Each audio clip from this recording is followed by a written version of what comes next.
नई दिल्ली से शिमला की रात की ट्रेन पटरियों पर चल रही थी।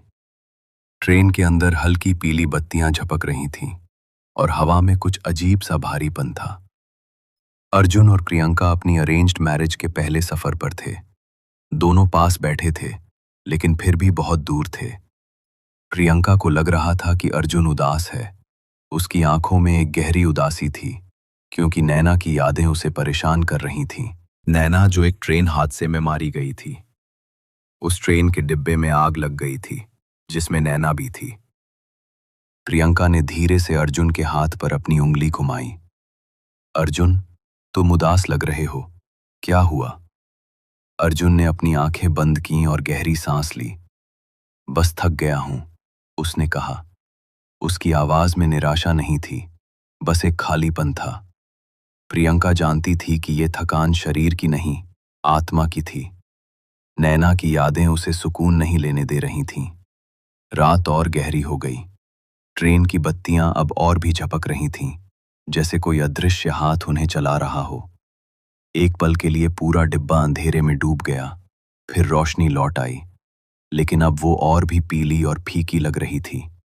प्रियंका का दिल तेजी से धड़कने लगा। उसने अर्जुन को हल्के से हिलाया। अर्जुन, क्या हुआ?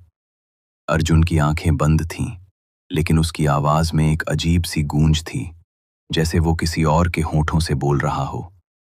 प्रियंका, मुझे नैना चाहिए। बाबा ने कहा था, अगर तुम इस शरीर से अपनी आत्मा छोड़ दो, तो नैना की आत्मा तुम्हारे शरीर में वापस आ सकती है और वो फिर से जिंदा हो जाएगी। प्रियंका का दिल थम गया। बाबा कौन? क्या तुम सच में ये मानते हो? अर्जुन ने कहा, हाँ, मैं नैना को नहीं भूल पाया। मैं उसके बिना नहीं रह सकता। प्रियंका को अब समझ में आ गया था कि अर्जुन किसी बाबा के साथ मिलके नैना को वापस पाने की कोशिश कर रहा है, जो कि संभव नहीं है, लेकिन इन सब में नैना की आत्मा उससे या अर्जुन को नुकसान पहुंचा सकती है। प्रियंका ने अर्जुन को रोका। अर्जुन, नैना अब इस दुनिया में नहीं है। अचानक अर्जुन का हाथ प्रियंका की कलाई पर तेजी से झपका। उसकी पकड़ इतनी ठंडी और मजबूत थी कि प्रियंका सिहर उठी। हवा में एक बर्फीली सांस महसूस हुई और एक फुसफुसाहट जो प्रियंका को लगा उसके कान के पास से आ रही थी।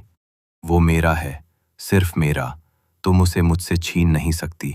हाँ हाँ, मैं वापस आऊंगी और तुम चली जाओगी। ये आवाज इतनी ठंडी और खौफनाक थी, जैसे किसी कब्र से आई हो। प्रियंका की धड़कन तेज हो गई।